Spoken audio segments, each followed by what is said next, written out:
Hello students, good evening to all of you. I'm Seema Pandey, your biology teacher here. So student, as you know, your 30% syllabus is reduced now. So uh, you have chapter 1 cell, whatever is done. You have chapter 2 tissue, that is also done. Now we will start this chapter 4, that is why do we fall ill, right? This is include in your syllabus, this is present in your syllabus, right? So let's start. Firstly, we have to know about the health. Health is a state of being well enough to function properly, physically, mentally, and socially. Right? This is simple definition of health. And according to WHO, you know, this is the World Health Organization. It's a organization, right? So according to WHO, health is a state of complete physical, mental, and social well-being, and not merely an absence of diseases or infirmity. Clear?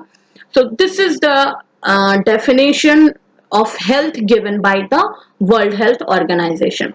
So you should know about what is physical health. Physical health, obviously, it's a normal state of structure and proper functioning of your body, right? Simple, it's a physical health, that if you are fit physically, then it means your physical health is good, right? Now, what is mental health?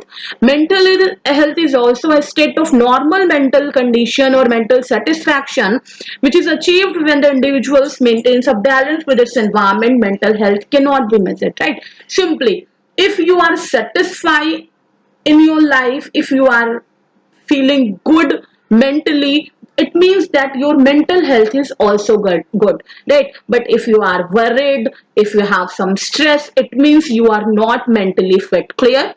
So you should be physically fit and mentally fit. Now let's see, this is about the social health.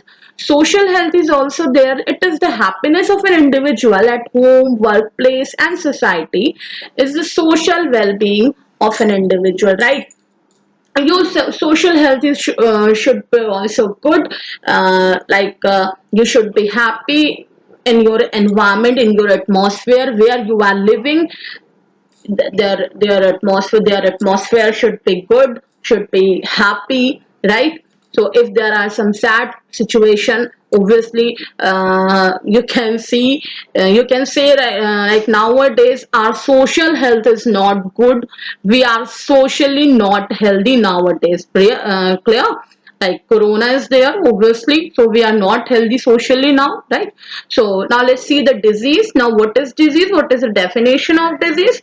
Any physical or functional change from the normal state that causes discomfort or disability or impairs the health of a person may be called a disease, right? Obviously, any physical or functional change, if from the normal state that causes any discomfort or disability which cause impairs, or you any change which cause the discomfort in your body or in your in your mind, right? So that is called as disease, right? Now there are symptoms of a disease: any inappropriate behavior of an organ or any external, obviously any inappropriate behavior of any people. Even you can say, what happened with this people?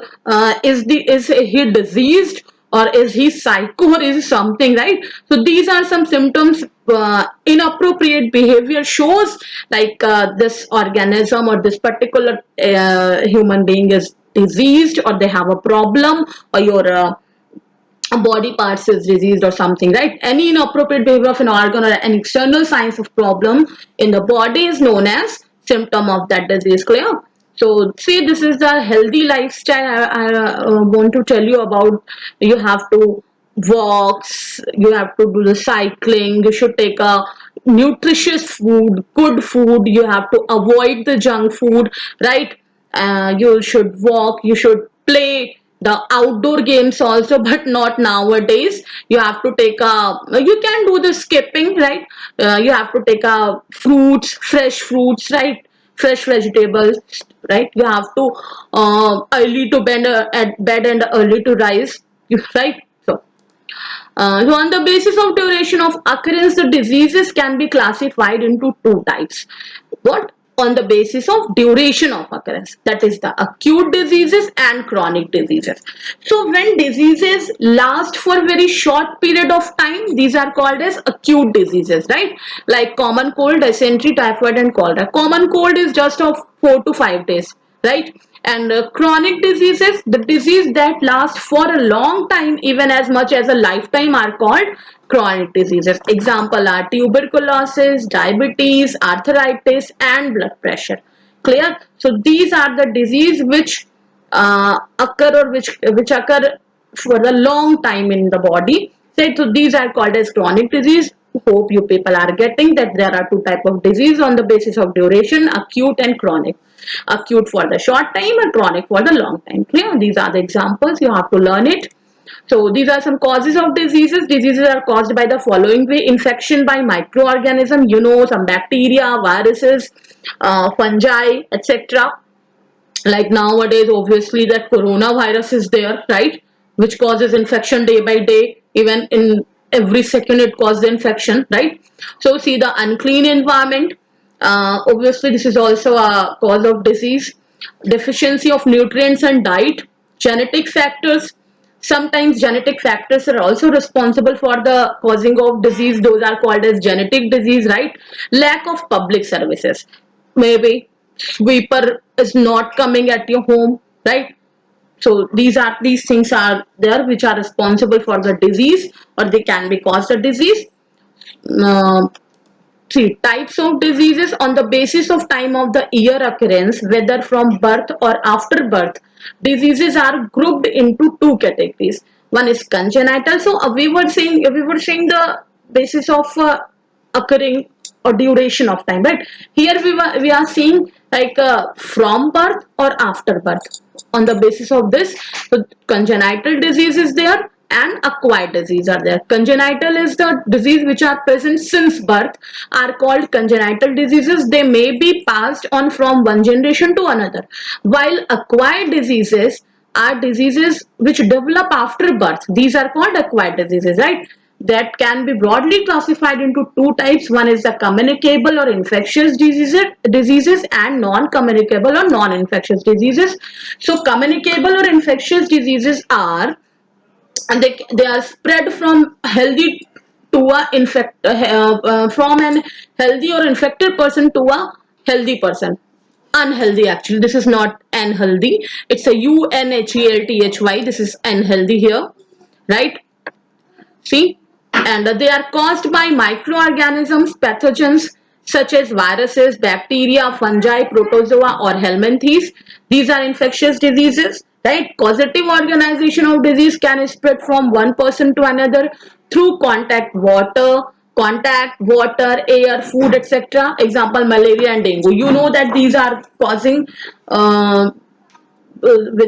these are the causative agent, like water, air, food, by which these diseases can cause, that is malaria and dengue. Obviously, how malaria caused through the mosquito, but mosquito is the carrier of the malaria. Actually, this is caused by the plasmodium vivax, that is protozoan. Clear? And dengue is also carrier by the mosquito, and it is also caused by the filarial worm. Clear?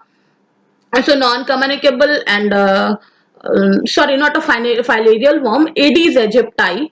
This is the mosquito, right? Dengue. This is also caused by the protozoan, maybe.